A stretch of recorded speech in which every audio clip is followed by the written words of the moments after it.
Movie की शुरुआत में हम एक शहजादे को देखते हैं जो कि बहुत बहादुर होता है, जिसकी आवाम उससे काफ़ी प्यार करती है। इस शहजादे का नाम व्लेड होता है।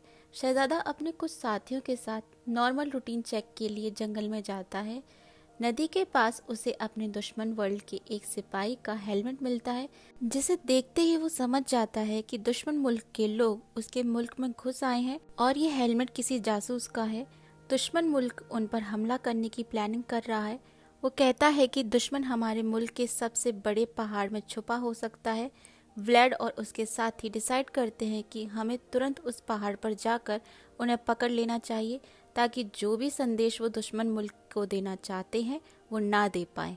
व्लेड और उसके दो साथी उस पहाड़ पर पहुंच जाते हैं, लेकिन वहां एक वैम्पायर उन पर हमला कर देता है। वो वैम्पायर बहुत ही तेजी से उसके दोनों साथियों को मार देता है, पर व्लेड उससे लड़ते लड़ते धूप की तरफ आ जाता है। क्योंकि वैम्पायर्स धूप में नहीं आ सकते, जिस वजह से व्लेड बच जाता है। घबराया हुआ शहजादा व्लेड अपने महल वापस जाता है। वो वहां आके सबसे पहले अपने किंगडम के फादरी यानी प्रीस्ट से मिलता है। वो सारी घटना के बारे में उस प्रीस्ट को बताता है। व्लेड कहता है कि वो क्या था, मैंने आज तक ऐसी चीज़ नहीं देखी। तब प्रीस्ट व्लेड से कहता है कि उस पहाड़ पर एक शैतान रहता है जो कि खून का प्यासा है, जिसने ही तुम्हारे साथियों को मार दिया और अब तक तो उसने उनका खून भी पी लिया होगा। वो प्रीस्ट व्लेड को ये भी बताता है कि वो मॉन्स्टर पहले एक इंसान हुआ करता था, पर एक शैतान की बातों में आकर वो भी एक शैतान बन गया है और अब वो उस पहाड़ की गुफा में जब तक कैद रहेगा, जब तक वो किसी और इंसान को अपनी बातों में फंसाकर अपनी सारी शक्तियाँ उसे ना दे दे। सिर्फ ऐसा करके ही वो उस गुफा से आज़ाद हो सकता है।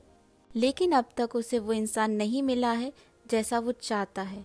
ये सब सुन के व्लेड प्रीस्ट से कहता है कि ये सारी बातें तुम्हें किसी को नहीं बतानी है, मतलब ये सब कुछ सीक्रेट रखना, क्योंकि अगर किसी को ये सब पता चला तो ये बात आग की तरह फैल जाएगी और सब लोग डर जाएंगे। कुछ समय के बाद जब व्लेड, उसके साथी और काफ़ी सारे लोग महल में खाना खा रहे होते हैं, तो उनके दुश्मन मुल्क के सिपाही महल में आ जाते हैं। एक्चुअली दुश्मन मुल्क का नाम टर्की होता है, जो कि काफ़ी पावरफुल है। ये हर साल सारे छोटे छोटे मुल्क से पैसे और चीज़ें लेता है और बदले में टर्की तमाम छोटे छोटे मुल्कों पर हमला नहीं करता, जिसमें व्लेड का मुल्क भी शामिल था।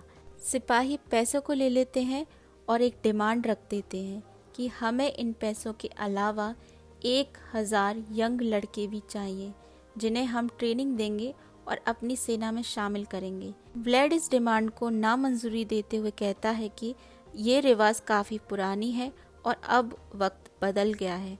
हम अपने लोग तुम्हें नहीं देंगे, तुम अपने सिक्के लो और यहाँ से चले जाओ। मैं अपने आप तुम्हारे बादशाह से बात कर लूँगा।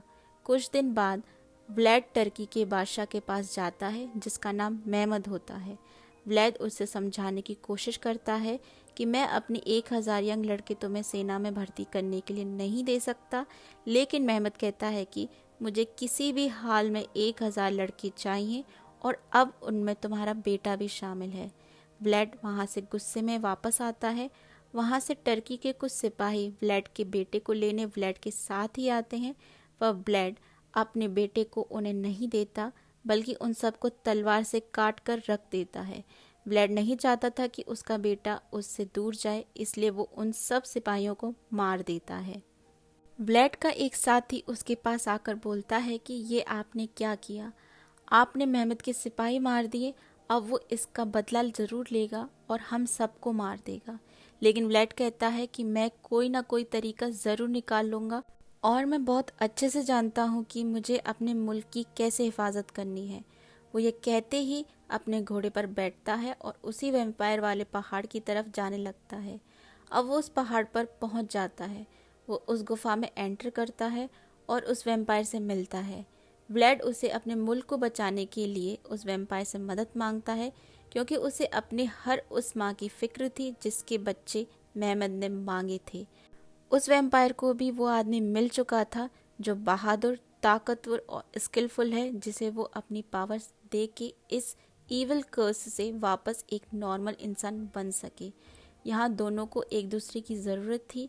वैम्पायर अपनी कलाई काटकर एक नारियल के पड़े हुए छिलके में अपना खून व्लेड को पीने के लिए दे देता है। खून पीते ही तुम्हें मेरी सारी शक्तियाँ मिल जाएंगी, फिर चाहे कितनी भी बड़ी सेना क्यों ना हो, तुम बहुत आसानी से उसे हरा सकते हो। वैम्पायर उससे एक डील भी करता है। वो व्लेड से कहता है कि अगर वैम्पायर बनने के 3 दिन बाद तक तुमने किसी का खून नहीं पिया तो तुम वापस इंसान बन जाओगे, पर अगर तुमने उन 3 दिनों में किसी इंसान का खून पी लिया तो तुम हमेशा के लिए एक वैम्पायर बन जाओगे और मैं पूरी तरह से यहाँ से आज़ाद हो जाऊँगा। व्लेड अपने मुल्क को बचाने के लिए कुछ भी करने के लिए रेडी था।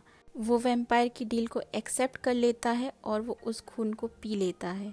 वो खून को पीते ही एक वैम्पायर बन जाता है और वो वहीं बेहोश हो जाता है। जब उसकी आंखें खुलती है तो वो अपने आप को एक जंगल में पाता है।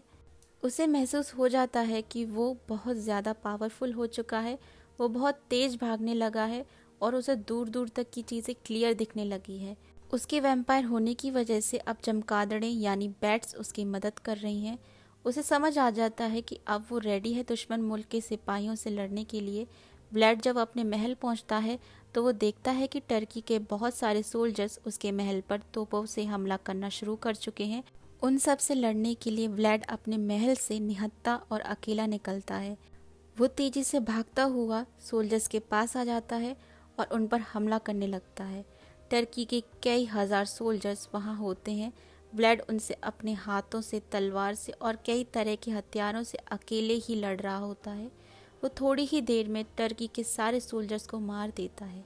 जब व्लेड जंग जीतकर अपने महल की तरफ वापस आ रहा होता है तो उसके सारे साथी उसे बड़े ही अचंभे से देखते हुए पूछते हैं कि शहजादे, आपने ये कैसे किया। तब व्लेड सिर्फ इतना कहता है कि इसके बारे में मुझसे कोई कुछ मत पूछो। अब तक व्लेड के वैम्पायर बन जाने का सच किसी को नहीं पता होता। कुछ वक्त के बाद ही टर्की के बादशाह महमद को ये खबर मिल जाती है कि ट्रांसिल्वेनिया यानी व्लेड के मुल्क ने हमारे हजारों सोल्जर्स को मार गिराया है। लेकिन महमद कहता है कि मुझे इस बात से कोई भी फर्क नहीं पड़ता। लाखों सिपाहियों की सेना तैयार करो और उस पूरे मुल्क को तबाह कर दो। ये सारी प्लानिंग चल ही रही होती है कि व्लेड महमद के पास उसकी फौज के मरे हुए सैनिकों को भेज देता है, जिसे देखकर महमद आग बबूला हो जाता है और अपने सेनापति को हुक्म देता है कि जल्दी से जल्दी ट्रांसिल्वेनिया का एक एक आदमी मर जाना चाहिए। वहीं दूसरी तरफ व्लेड की पत्नी को व्लेड के वैम्पायर बन जाने का राज पता चल जाता है। तब व्लेड उससे बताता है कि तुम फिक्र मत करो, अगर मैंने 2 और दिन तक किसी का खून नहीं पिया तो मैं वापस से इंसान बन जाऊंगा। व्लेड अपने परिवार और अपने मुल्क के लोगों को अपने आप से और महमद की सेना से बचाने के लिए महल से दूर बने चर्च में जाने को कहता है और वो अपनी पत्नी से कहता है कि रात को मैं तुम लोगों को वहीं मिलूंगा। वो उन लोगों के साथ इसलिए नहीं जाता क्योंकि इस समय दिन का वक्त है और वैम्पायर सनलाइट में नहीं जा सकते।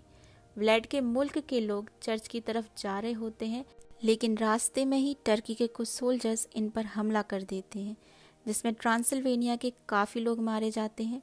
जब टर्की का एक सोल्जर उसकी पत्नी को मारने ही वाला होता है तभी व्लेड वहां पहुंच जाता है। वो उसे मार के बाकी तमाम टर्की के सोल्जर्स को ख़त्म कर देता है, पर 1-2 टर्की के बचे हुए सोल्जर्स टर्की में आकर बताते हैं कि किस तरह व्लेड ने उनके सैनिकों को मार डाला। ये खबर फैल जाती है कि व्लेड एक शैतान बन चुका है और उसे हरा पाना नामुमकिन है, जिससे टर्की के सैनिकों में डर बुरी तरह घर कर जाता है। पर महमद अपने दिमाग का इस्तेमाल करते हुए अपने सैनिकों की आंखों पर पट्टी बांध देता है ताकि ना ही सिपाही व्लेड को देखेंगे और ना ही उनमें किसी भी तरह का डर घर करेगा। इसी तरह वो अपने सोल्जर्स को लड़ाई के लिए भेज देता है। चर्च के अंदर ट्रांसिल्वेनिया के प्रीस्ट को पता चल जाता है कि व्लेड एक वैम्पायर बन चुका है और ये बात व्लेड के मुल्क के सभी लोगों को पता चल जाती है, जिससे सब लोग व्लेड के वैम्पायर बनने की वजह से डर जाते हैं और जिस जगह व्लेड होता है उसके चारों तरफ आग लगा देते हैं और व्लेड को मारने की कोशिश करते हैं। क्योंकि व्लेड एक वैम्पायर है तो उस पर आग का कुछ असर नहीं होता। वो अपने जख्मों को हील करके बाहर आ जाता है। व्लेड पूरे गुस्से के साथ अपने लोगों पर चिल्लाता है और कहता है कि सिर्फ तुम लोगों की हिफाजत के लिए मैंने ये रास्ता चुना जिसमें मुझे अपने परिवार को छोड़कर ऐसी राक्षसों वाली जिंदगी जीनी पड़ रही है। पर तभी व्लेड की वाइफ आकर उसे समझाती है कि तुम शांत हो जाओ और सब ठीक हो जाएगा। बातों ही बातों में अंधेरा हो जाता है और टर्की की सेना चर्च के पास पहुंच जाती है। व्लेड को भी पता था कि उसके पास सेना तो नहीं है। व्लेड उन्हें अपनी शक्तियों से कंट्रोल करता है और टर्की की सेना पर हमला कर देता है। व्लेड बैट्स की मदद से टर्की की सेना को बहुत हद तक नुकसान पहुंचा देता है। वो खुद बैटलफील्ड में उतर जाता है। वहीं टर्की के कुछ सैनिक चुपके से चर्च में घुस जाते हैं और ट्रांसिल्वेनिया के लोगों को मारने की कोशिश करते हैं। टर्की के सिपाही व्लेड की पत्नी और बेटे पर भी हमला कर देते हैं, जहां व्लेड की वाइफ को घायल करके चर्च से नीचे फेंक देते हैं और उसके बेटे को वहां से ले जाते हैं। व्लेड की वाइफ जब चर्च से नीचे गिर रही होती है तब व्लेड वहां पहुंच जाता है और वो उसे बचाने की कोशिश करता है। वो उसे पकड़ तो लेता है पर वो उसे बचाने में असफल हो जाता है। व्लेड की वाइफ मरने के कगार पर होती है। वो उससे कहती है कि तुम मेरा खून पी लो, क्योंकि अगर तुमने मेरा खून पिया तो तुम्हारी वैम्पायर्स वाली शक्तियाँ तुम्हारे साथ हमेशा रहेंगी और तुम हमारे बेटे को बचा सकोगी। व्लेड को वैम्पायर बने हुए आखिरी दिन होता है, पर अगर वो किसी का खून पी लेता तो वो हमेशा हमेशा के लिए वैम्पायर बन जाएगा। व्लेड रोते रोते अपनी वाइफ की गर्दन पर काट कर उसका खून पीता है और खून पीते ही व्लेड हमेशा के लिए वैम्पायर बन जाता है, जिसका मतलब है कि उस माउंटेन पर रहने वाला शैतान अब वैम्पायर नहीं रहा और वो पूरी तरह से आज़ाद है इस इवल कर्स से। व्लेड अब अपने घायल मुल्कवासियों के पास वापस जाता है और उन्हें अपना खून पिला देता है ताकि वो लोग भी उसकी तरह पावरफुल हो जाएं और दुश्मनी सेना पर हमला करके उनको ख़त्म कर सके। ये सब फिर टर्की की सेना पर हमला कर देते हैं। व्लेड अपनी शक्तियों का इस्तेमाल करके दिन में भी रात का अंधेरा कर देता है। व्लेड के साथ ही टर्की के सैनिकों को बड़ी बेरहमी से मारने लगते हैं और फाइनली व्लेड और मेहमत आमने सामने होते हैं। मेहमत को पता था कि व्लेड एक वैम्पायर है और जैसा कि उसे पता होता है कि वैम्पायर चांदी की रोशनी को सहन नहीं कर सकते, इसलिए वो अपने खेमे में चारों तरफ चांदी चांदी रख देता है, जिससे व्लेड कमज़ोर पड़ जाता है। उन दोनों में घमासान लड़ाई होती है, पर अंत में व्लेड मेहमत को हराते हुए उसे जान से ख़त्म कर देता है। व्लेड अपने बेटे को आज़ाद करके बाहर ले आता है। वो अपने साथियों से पूछता है कि कितने लोग बाकी रह गए हैं। तब वो कहते हैं कोई नहीं, बस आपका बेटा बचा है। क्योंकि ये सब अब वैम्पायर्स बन चुके थे तो वो चाहते थे कि वो व्लेड के बेटे का भी खून पिए। जब उनका एक साथी व्लेड के बेटे को लेने के लिए आगे बढ़ता है तो व्लेड उसे मारकर भाले पर लटका देता है, जिसे देखकर बाकी वैम्पायर्स पीछे हटते हैं और तभी वहाँ प्रीस्ट आ जाता है और व्लेड के बेटे को ले जाता है। फिर व्लेड अपनी शक्तियों को वापस लेकर दिन की रोशनी को चमकने देता है और सूरज की रोशनी में सारे वैम्पायर्स धीरे धीरे करके मरने लगते हैं।